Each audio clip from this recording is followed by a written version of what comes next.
Right, we're talking about Yvette Cooper's plans. OK, she's come out swinging on immigration. She claims that the government are going to deport 14,000 migrants by the end of 2024. She's setting out new measures today to crack down on illegal migration and, as she says, smash those criminal gangs. But the problem, Bev, with this, right, is that the immigration centres that is part of this plan where they're going to house all the migrants, get them out of the hotels, save us all money, sounds brilliant.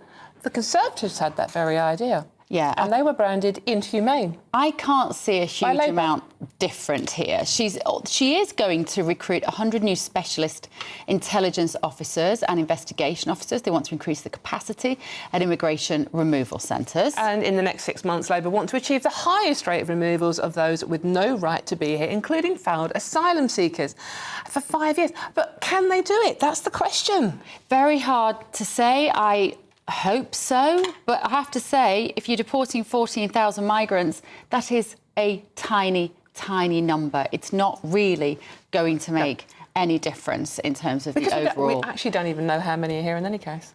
Correct, and really, I think also most people, I think, if you ask them, would say that their concerns about the changing landscape and there's a high street and perhaps increasing crime, etc., would be because actually about legal migration as much as it is illegal migration. If we've got net 750,000 a year, sending away 14,000 people who shouldn't be here, is that really going to make a difference to you? Let us know. gbnews.com/your say.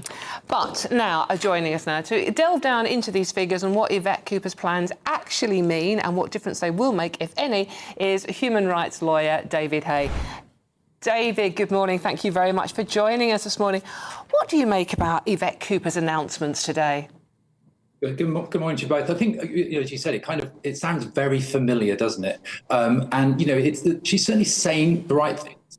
Some of the plans that she's mentioned, I think, will in part help. But there's no quick fixes to this. This is a very, the system is completely broken, and it will not have gimmicks. And I'm not saying these are gimmicks, but proper things need to be put in place. The work needs to be done. And, we're going to see the figures, in my view, go up and up until they come down. So it's going to get worse before it gets better because there's no quick fixes. And the border force that they're proposing and some of the steps they're proposing will work, but not in isolation. There needs to be more and more things done, and that's going to take time. If you employ more officers, more people to process the claims quicker, it takes time to see the results. And I think so. We're probably going to be here every other week, or every week indeed, with numbers going up and up, particularly if the weather gets better. Can I ask you about this story, David, as a human rights lawyer? A knife-wielding asylum seeker, tragically, luckily he didn't lose his life, but he stabbed his solicitor, Mr Shoaib. He came to the office, so doing the job that you do, David, and his client stabbed him. He had he's gone now. He already had 11 previous convictions. He's gone back to prison now. And when he was in court, he said that he was accused of attempted murder, that actually on the boat over, he'd lost his wife and his child had both drowned in one of those inflatable boats. And so he is now gone to get 11 years in prison for this. In your experience, when you're dealing with people who have been through such horrendous and traumatic experiences, does it affect them in a way that can make them dangerous to be around? I think the short answer, I think, is yes. I mean, obviously, it depends on each particular person, each client that you see. But when people come to the legal world, when people come to solicitors, in general, they've gone through a harrowing experience, or are looking at a harrowing experience coming up. And these are experiences, obviously, people coming across the channel, whatever reason they're coming for. That is an extremely harrowing, terrifying experience, and so that is going to have serious impacts on them in terms of, I think, not just physical health, but obviously mental health. And this is one area of that. But also, I think you've got to remember that there isn't a balance and check on the type of people that are coming. So there will just be some people coming that you can't blame their health, their mental health for the terrible things they've done. There's other reasons they're doing that. So, you're going to see cases like this, and you'll see more of them. While we've got you here, we're going to get a money's worth this morning. A paedophile scoutmaster has just been handed a 12-month sentence, suspended for 18 months. While, as we know recently from last week, a middle-aged woman was given a 15-month jail sentence with no chance of an early release. This was linked to the riots. I just can't. David, can you make it make sense how a paedophile, convicted paedophile, and we're talking about very young children here, gets a suspended 12-month sentences, but one Facebook post gets a middle-aged woman, what she said was stupid, not condoning that, but one Facebook post gets her 15 months in prison straight away with no chance for an early release. David, can you just make it make sense for me, please? Dawn, I wish I could. I mean, I think that the problem that you've got without to this morning is that our criminal justice system and the way that it works, that it is also broken. You know, we have some fantastic judges. We equally have a number of very bad judges.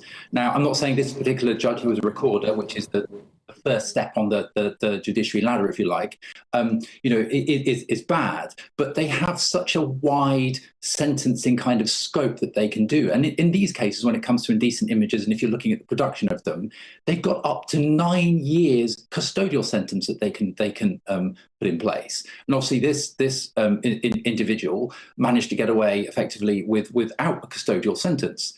And so, you know, obviously the judge will have looked at, in this case, at various different reports, etc. And you know, but it's certainly on the face of it, it seems, I think, absurd.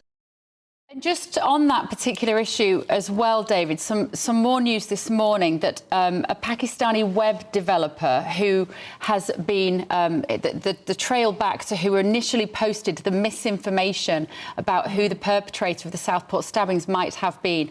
It was a news spreading website, fake, basically news, and he'd said that it was the 17-year-old asylum seeker named Ali al-Shakati. That was the mistaken name that was posted.